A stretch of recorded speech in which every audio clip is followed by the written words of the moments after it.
There's a bit of irony on this slide. You can see that there's a word missing in my title. It says the between software engineering and artificial intelligence. The irony is that the word that's missing is gap. So, I'll see where I'm wrong there. But I would like to start this talk with a confession. I work in industry, but I used to be an academic. That's not necessarily a bad thing. I actually quite like being an academic because you get to work on problems and then solve them. And about 5 years ago, I moved into industry.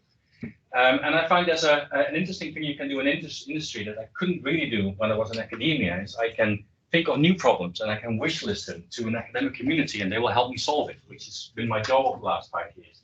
So this talk is pretty much in the run up to Christmas, me asking for something from MDE Santa. I think that's the best way to phrase it.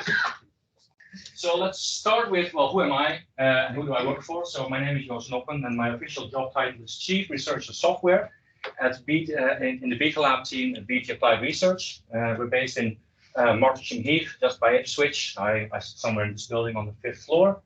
And well, when you think of British Telecom, at least people in the UK tend to think of phones and broadband, as you would expect. But BT is a jolly big company and we do a whole lot more. We have our own TV channels, virtualized networks, content creation, mobile portals. We do big data, we do virtual reality, you name it. There's a whole lot of stuff happening.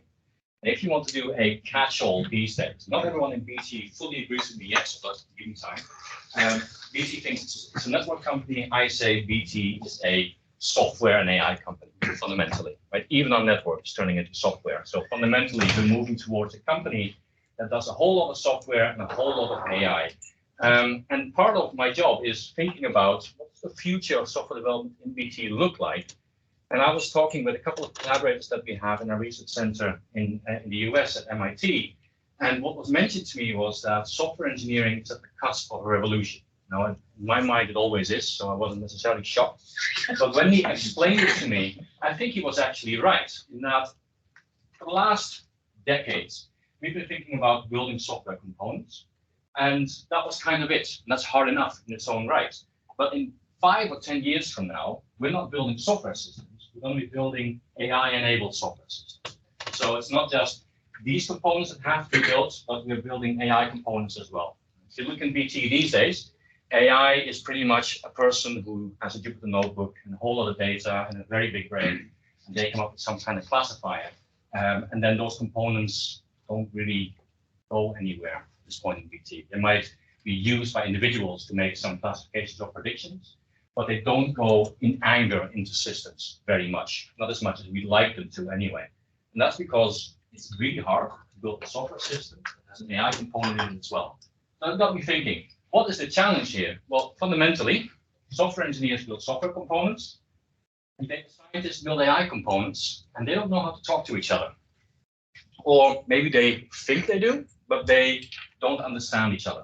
That's fundamentally the problem. And that's because fundamentally what is happening here is the outline of a future software engineering team, where we have these two disciplines working together to deliver a single product.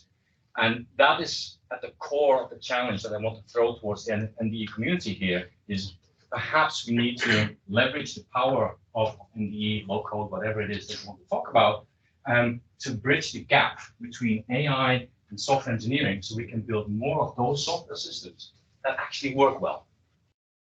So let me refine this a little bit. And I'm going to introduce a very small toy example, very easy to understand, just to highlight the kind of problems that we are currently encountering that make it really hard to build AI-enabled software systems. So we tried to understand this ourselves by building a small call center dashboard. We have a simulation, a call center simulation, and the dashboard effectively collects a whole bunch of data. That's all fine. It has this widget here, which predicts customer happiness. And behind that is an AI component, which was trained up on historical data. So this will give us an indicator of, is our call center producing happy customers? Are people unhappy? So this would be an example of an in-anger AI-enabled software system. A very simple one, but an actual one nonetheless. And I'm not going to talk you through the full technical realization, but just to highlight the difference between the AI side and the software engineering side, is on the software engineering side, you have a bunch of technologies that I, as a software engineer, very much like: React, Spring Boot, all that kind of good stuff, CI/CD, GitLab integration. and you deploy a bunch of your components, and that's great. Then you get to this thing right here, this happiness classification model, classifier, if you want. The data scientist creates that by Jupyter Notebook data sets, which can be in Excel, we've heard it multiple times today, might be something else. And they might version that, if you're lucky. And then it goes into a bit of a no man's land. In BT, typically what happens is Jupyter Notebook gets handed to a software engineer who doesn't understand it. They have to extract the Python bit from the interactive Jupyter bit, and then they might throw it onto a Kubeflow setup to get it working in some kind of cluster, so it gets an endpoint, and then it talks to this thing right here, which is fine, I guess, but you get to the problem of, well, what if this thing isn't fast enough? Who's going to deal with that? Or an alternative question could be, what if this thing starts misbehaving? Right? What do we do? Do we look at this thing and then we walk off the data scientist, thing goes into the cluster and doesn't understand it? So you kind of have a separation of worlds here that makes it hard to maintain the life cycle of these systems. And that fundamentally is a bit of a problem. So I tried to tease this out a little bit more. So what really can you expect? And this is but one of the angles. I think it's an interesting one. And this is detection and action of the problems you can have with AI models, right? So when you have an AI model, a lot of people classify it, for example, you make assumptions based on your initial data. Over time, when you deploy the AI into production, it will start influencing its environment. So your initial data assumptions may no longer hold, right? So effectively, your assumptions start breaking and your model becomes less and less accurate, it starts to drift fundamentally. If that happens, what should happen in that case? Well, maybe you can be smart about it. So you create a drift detector. First question then is, who builds that thing? It's a good thing to have. You would all agree, the software engineer, the data scientist. I would argue, on the one side, as a software engineer, I have no idea how to build this. I don't even know what drift is. It's statistics. I'm not a mathematician. I don't know how that works. The other side around, the data scientist, doesn't know how to hook this up to however I manage to deploy this thing into a containerized environment. So what gives? Right? There's a gap here. How do we deal with that? And I think that is where we have to start thinking about how do we get these people to talk to each other so that these people can express their domain of expertise and link it up to people with this domain of expertise. And to me, that is a problem that sounds an awful lot like what MDE can do. Having some kind of common ground, transforming across, understanding what's going on. There's a whole bunch of stuff that you can do when you start understanding each other. Right? The data scientist can express, this is my drift detection algorithm, and if you detect drifts, how about to send an email? Then the software system knows, oh, hang on, that's the requirement I have to provide. Let's give you an API that allows you to send an email, something like that. So when you can talk to each other, you can make a better system that can deal with drifts. Or even tell the data scientist something is wrong. Can you please fix this?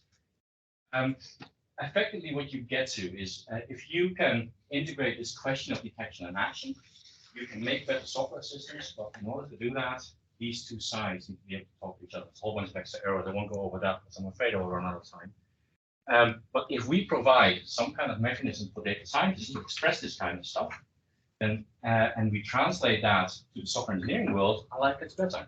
Now, unsurprisingly, we've been thinking about this a bit. So at BT, we have come up with, and I say we, it's Panagiotis who's done this work, who is part of my team as well. He has come up with a way of specifying the kind of drift you want to detect and some actions you want to take into response. And using code generation, he can dress up a software system on the fly to have that stuff in without the data scientist having to know about Kubernetes or Kubeflow or whatever. That's a very small first step to bridging the gap. I would like to have a whole lot more, because in 5 years from now, these people have to work with each other a whole lot more. And then trying to work out how the APIs of the software system can integrate with those designs. So I call it a research agenda. I think at best it's glorified wishes. So effectively, what I would like the MDE community to think about moving forward, that this is the future of software engineering teams. There will be multiple disciplines that have to talk to each other.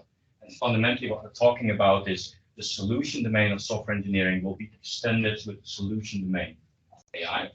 And we have to work out what the relationship is and offer ways of understanding each other. And ideally automate some of that stuff as well. I also think there is work here to think about how this particular solution domain relates to problem domains that software systems address. And then I'm thinking, for example, about things like, if we talk about software performance that is requested by a customer, how does that affect data science models? When you give the notebook, can you flick a switch that says, give me the fast implementation? At this point, you can't. So how does that work? What about HA and all that kind of stuff? There needs to be a bit of thinking in that particular area. So and this slide I'll be happy to share, but these are some of these challenges that you might find there. And some of these are driven by pretty technical constraints, but there are others like we need to trace, for example, impacts. And misclassification happens on this side that triggers actions on that side. There will be legal frameworks that will require us to explain the full trace of what has happened. And if only for that, tracing across the chasm is going to be a hard requirement, because otherwise we're not going to adhere to the legal requirements. So there's actually a bit of urgency behind this as well. So my end message, right? My Christmas wish, if you want, I would really like for the MDE community to think about maybe in the software engineering space, we have to start eating our own dog food sooner rather than later, because software engineering fundamentally will change. So if I can ask one thing, I would ask for perhaps how can MDE and low code assist with bridging this gap? And if I'm asking anyway, I'm going to ask a second thing, because in addition to AI as a new solution domain coming in, the other wildcard is quantum computing, which means there's 2 additional solution domains coming in. So this problem is actually bigger than it initially might seem. I'm hoping that's 10 minutes. Yep.